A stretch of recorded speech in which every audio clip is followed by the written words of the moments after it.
Hello everyone, my name is Hong Jun Hong. AP number is AP180145, and we are from Group 8 and going to present the adopted KL Singapore HSR project impacts on Malaysia economies.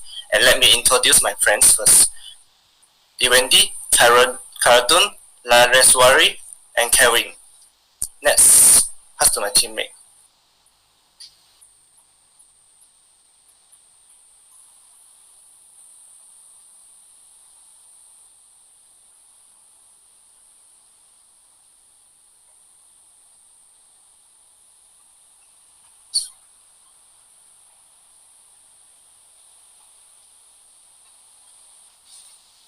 Okay.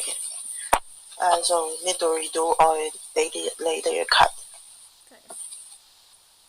I think just cut. Later Just continue. Okay. My name is Dewendi and my matric number is AP180157, and I'm doing the introduction part. Kuala Lumpur Singapore High-Speed Rail is a 350-kilometer railway project.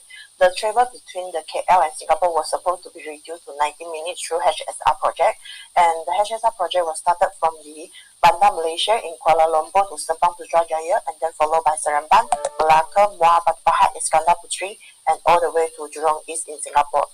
The concept of HSR project was introduced by the Economic Development Program to turn Malaysia into a high-income country. The cost estimated of the development of the HSR project was last estimated at around 16 billion ringgit Malaysia. Next, please.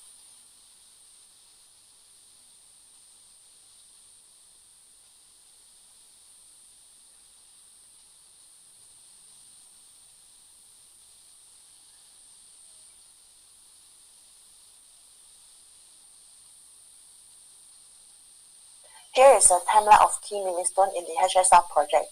In September 2010, HSR project was first suggested by Najib Razak, our Malaysian 6th Prime Minister. In 19 February 2013, Lee Hsien Loong, who is Singapore Prime Minister, officially agreed to join initiative, and this project expected to be finished by 2026. In 19 July 2016, Prime Minister Lee Hsien Loong and previous Prime Minister Najib Razak witnessed the signing of the Memorandum of Understanding for the HSR project, and in 17 October 2017, Najib Razak, our Malaysian 6th Prime Minister, declared that the land acquisition phase for the project and the station design has started in Malaysia.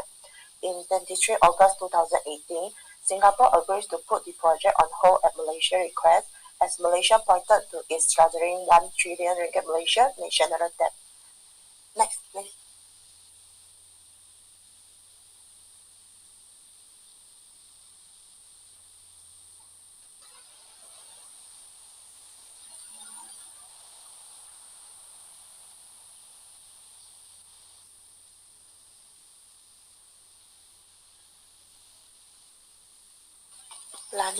Next, please.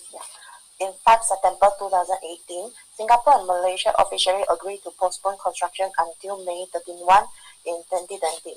Malaysia agreed to pay Singapore 15 million ringgit for costs incurred in suspending the project. In 31st May 2020, construction, which was scheduled to restart, is once again postponed, and this time is until the end of 2020. And this is because during an economic downturn caused by the COVID-19 pandemic. In 26 November 2020, the Ministry of Transport saying Malaysia has proposed change to the HSR project, and Singapore has been discussing them in good faith. In 2nd December 2020, Prime Minister Lee Hsien Loong and new Prime Minister Malaysia Muhyiddin Yassin discussed the project via video conference. In 1st January 2021, the HSR project is terminated after both countries fails to reach an agreement on change proposed by Malaysia by the deadline of December 31st. After agreeing to cancel the HSR project, Malaysia was required to pay 300 million ringgit Malaysia in compensation to the Singapore.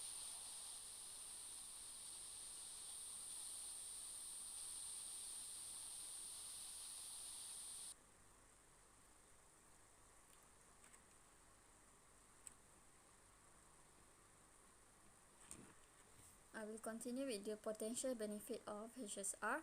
There are 4 benefits in terms of convenience, real estate sector, tourism sector, and economic sector.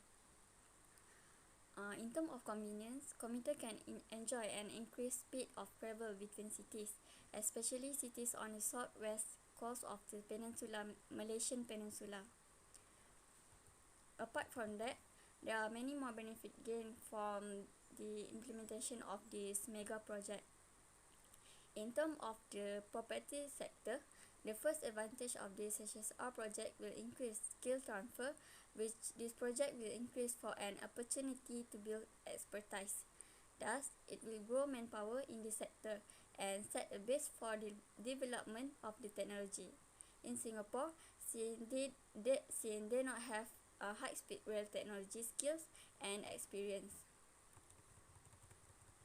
Furthermore, the implementation of HSR will increase the number of tourists coming from both countries. Many foreigners will now enjoy investing in big cities in Malaysia near Singapore for cheaper reasons and market opportunities. Last, in terms of economic benefits, there will be a rise in the property value of lands in the big cities along the Singapore to Kuala Lumpur. Demand for land and ownership will increase in Johor, the area around Selangor, and in turn will increase many new housing estates along the railway line that will emerge from the Singapore real estate market.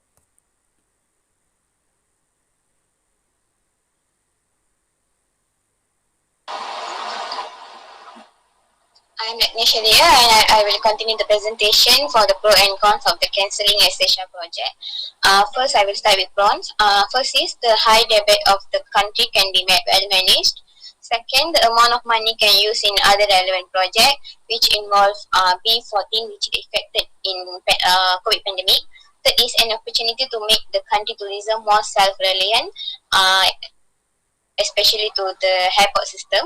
And finally is able to review country's economy.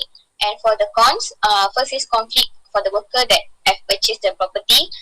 Second is lost job opportunity for the local workers and contractors. Third is Malaysia have to pay compensation to Singapore. And fourth is spillover effect around the towns that involve along the rail part of the project. So that's all for pro and cons. Thank you.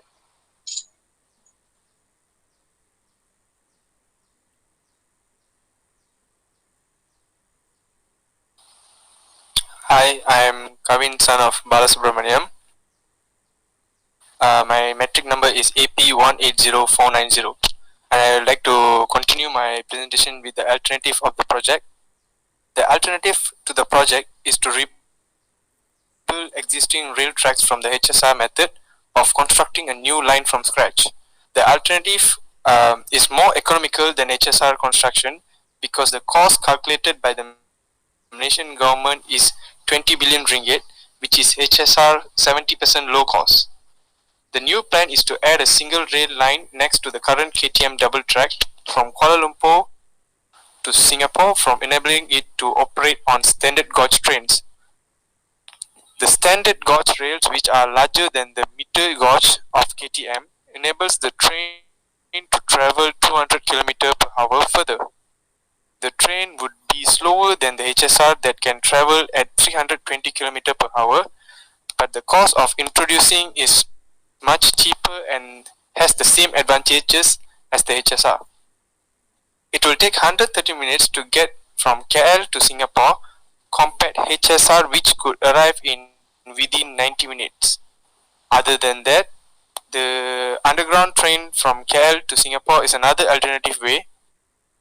The ground tracks are another option that has not been accepted by the government, and it also took 5 years to complete digging the drainage only.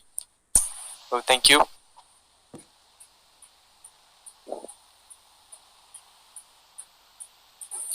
For me, I'm going to present the conclusion part. The high-speed rail project is connecting Kuala Lumpur, Malaysia to Singapore. The benefits of implementations for the project, that is commuters, feel very convenient because can enjoy the high speed of travel between cities. This project also will attract more tourism come from both countries. And the pros of cancel the HSR is let Malaysia's government use the money in another relevant projects. For the cons is workers and contractors will lose their job opportunities. After termination of the HSR, Malaysia's government was suggest to rebuild the existing red trucks from HSR method of constructing a new line. It also accept for the new plans to add a single rail line next to the current KTM double track from Kuala Lumpur to Singapore.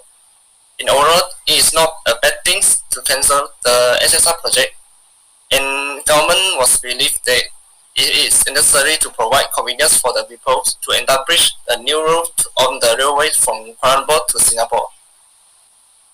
That's all from our group. Thank you.